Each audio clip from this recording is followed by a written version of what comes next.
Hey everyone, this is Nina from ROADIE Free Radio. In this clip, Larry talks to Brian Rashap, PM, TM, bassist for the Mother Hips, and last but certainly not least, bass tech for Phil Lesh of the Grateful Dead. Here he tells the story of how he got that gig and what it's like. If you want to hear more from Brian, you can listen to the full episode, number 124 from February 25th, 2019. Thank you for listening. Thank you for subscribing. Here's Larry and Brian Rashap. I've always really dug some sort of schedule for the stage. I've always dug for myself, like nice, neat, right angled lines from cables. I want shit out of the way. I don't want anybody tripping over anything.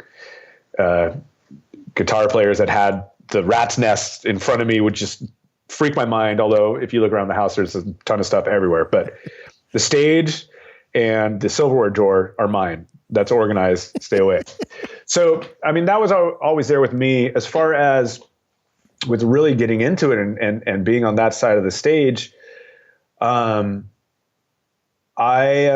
helped the Hips put on a festival in Southern California at Pappy and Harriet's called the Desert Dust Up 2. That's another fucking great place, Pappy and Harriet's. Yeah, Pappy and Harriet's is great. Oh. So we put on like a 2.5 day festival there, and that was kind of fun.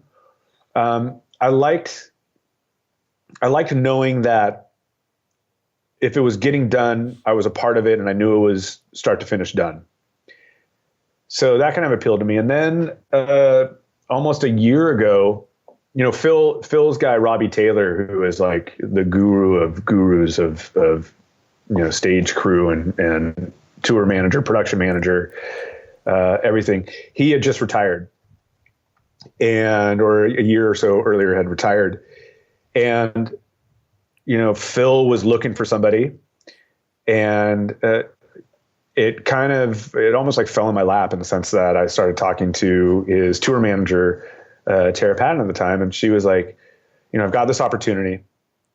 You know, we know that you're a musician. We know that that's your first love or whatnot. But we also know you as an individual, and we think this might be a cool match for you to be production manager of the touring show, you know, the family band or Phil and Friends or whatever he ends up doing. If it's another Bobby and Phil duo tour, I'd do the same thing for him on that. And somebody that he trusts and that's actually a musician and a bass player at that. Had you known him before? Had you met him? Oh yeah, many times. I started playing at Terrapin Crossroads, which is his venue restaurant in Marin. I think at the end of 2013. Okay. And from a couple gigs doing there, I started becoming a regular. I was doing 25 gigs a month there for a year, half a year. Yeah, and in doing that, you know, you see Phil a bunch of times. You meet him. People go up and take photographs and this and that and whatnot. And for me, it's like, let's make sure I want to know this person before I'm not going to go goo-goo over somebody. So now, were you a fan prior? Like a huge fan. Yeah. Huge Dead fan. Okay. High school, gigantic Dead fan, college as well, but I was on my own trajectory at that point. And it was kind of one of those things where, I'm not going up and grabbing a picture and a signature. I'm just freaking out that he's sitting there watching my band play or this group of musicians I'm playing with play. Yeah. And why is he looking at me right now? Like, stop looking at me.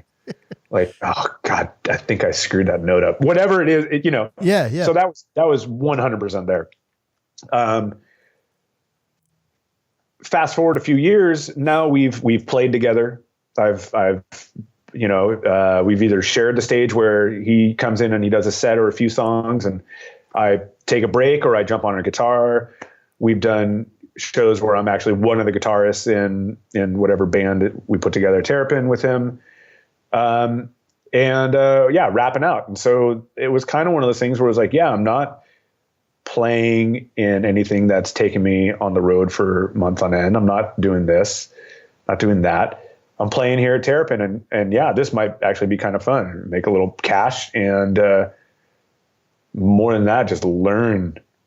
Just shut up and learn. Like I was talking to somebody yesterday, and I was the things that I do now changed because of working for Phil and working with him and being in his presence. So that's really where the production side and the stage and crew side of things came from, was Phil. Mm-hmm. And so first it was production, and then you started segueing into like bass teching for him. Yeah. Well, with Robbie did everything. So with Robbie leaving, it's really left that open. And so it was all kind of at the same time. I mean, as far as bass teching, it's setting up. I set up his rig every away show. I make sure everything's working. I tune his bass. I make sure it's clean. If the neck goes out, I'm the one that's freaking out. Like, how much more do I hit this truss rod? Right. I'm trying to do it. And that being said, me saying that I'm doing it, it's like the crew is really, I'm the idiot on the crew. I'm the guy that like is just play bass. Right. Everybody else, Alex Jarvie, Andrew Erickson, Kyle Lynch, Yik Wong, these guys are masters at this type of stuff. They know everything. So are a lot of those guys left over from, is it still all just an extension of what it was? No, Yik is, I believe. Yik's been doing it forever. He still has his board made by Kid Candelario and still has his cables from Kid.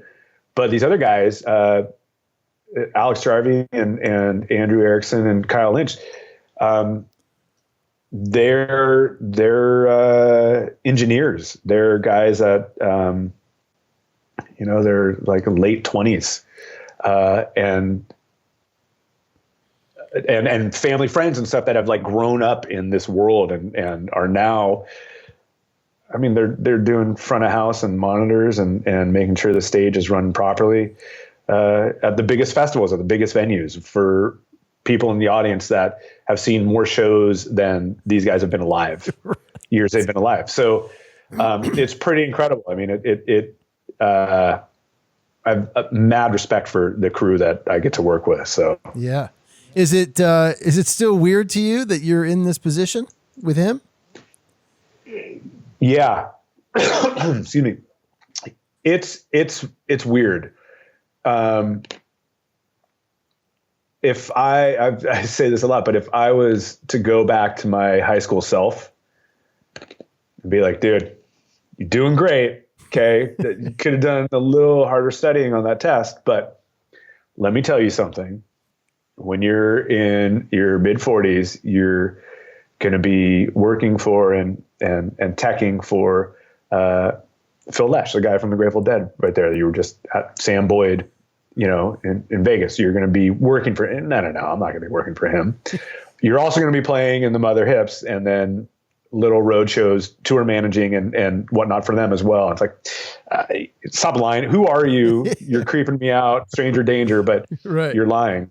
So it does trip me out. And I think I try to keep it together. I try to not think about it, but occasionally, yeah, it's like, oh my God.